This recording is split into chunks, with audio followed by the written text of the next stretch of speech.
This article of desktop weaponry accommodates multiple rounds of ammunition, launches exploding tip crossbow bolts, and slings wooden matches over 30 feet away.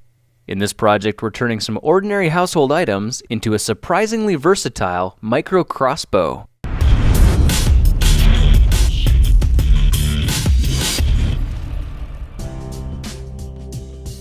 To start this project, we'll need a handful of popsicle sticks and a template showing how to cut them. You'll see how to get this one for free in just a minute.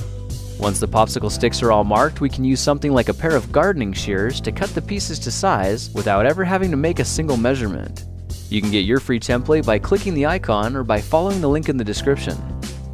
Alright, now that our pieces are cut, let's paint them completely black, and that can be done quickly and easily with a permanent marker.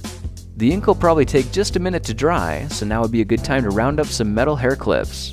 We're only going to need 2 of them. You can see with a little manipulation, the inside clip breaks off cleanly at the bottom.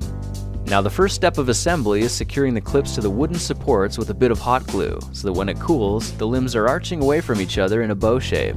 Now let's go ahead and add some hot glue to the inside of the arch so we can press the second support firmly into place. I cleaned up the excess glue with a utility knife, and now we should be good to set this to the side and move on to making the pistol grip. The outer rail needs just enough hot glue to secure the smaller rail spacer flush with the tip.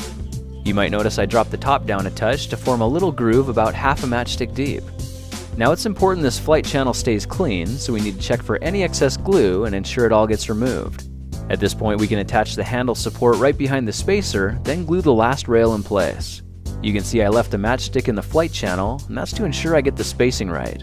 To finish the frame, all we need to do is glue the pistol grip panels so they overhang slightly at the back. Alright, we're going to need a very shallow groove for catching the bowstring, so let's try using a knife to carefully whittle out a small catch on the upper rails in line with the front of the pistol grip. While we're at it, why don't we use a bit of sandpaper to lightly round the edges of the barrel to help prevent the bowstring from fraying and breaking. Don't worry about messing up the paint job, it's super easy to touch up and make good as new. Now the crossbow starts to come together as the tip of the gun rails are pressed firmly into a dab of hot glue on the inside of the bow, and about 30 seconds of steady pressure works well to keep the connection strong as the glue begins to cool. I chose to glue some fillets on the sides for added support and durability. You should be able to see the flight groove is slightly higher than the limb supports. Now when a matchstick's placed in the channel, it'll hopefully slide freely and without restriction. Alright, it's time to pick out a bowstring. This is embroidery floss from the crafts section of a local supercenter, and I'll be using yellow. Now if we push one end of the floss through the hole in the tip, tie it in place with a double knot, and add a bit of hot glue, it should keep the knot from unraveling. Before we go any further, I'm thinking we need a second string glued to the back side of the bow and wrapped around the support 8 to 10 times on each side. This will reinforce the connections exponentially, and a small dab of hot glue should keep the string from unraveling. Alright, let's get back to the bowstring. We'll need to twist it around a few times to keep it tight, then flex the hair clips a little before cinching down another double knot. You can see this will keep tension on the string and increase the draw weight of the bow. Of course, we'll need to add some glue to this knot as well and trim off the excess thread, but other than that, our basic crossbow is finished. Let's try it out by cocking the bowstring, inserting a wooden match for ammunition, and using our thumbnail to press up gently on the string. You can see the wooden bolts fire off at incredible speeds and over 30 feet away. Now occasionally the string will jump the bolt and fail to launch, so let's address that challenge with some pieces from the scrap pile. If we glue them to the back and create a makeshift retention spring, it'll fire the bolt every time. The finger holds the bolt so securely that it can be fired from any angle, even upside down. I went ahead and wrapped the handle with yellow thread and added a couple of mini clips for additional ammo. These side mount quivers are simply made from a plastic drinking straw. I cut 2 small pieces from off the straw, capped one end with some hot glue, and attached them to the side of the barrel at a bit of an angle.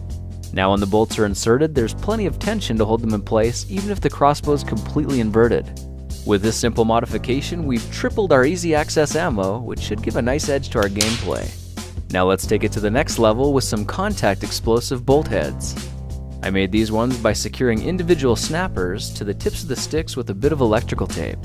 This is super awesome because now our bolts make a bang when they impact a hard target. Of course, this should only be done outdoors and with adult supervision.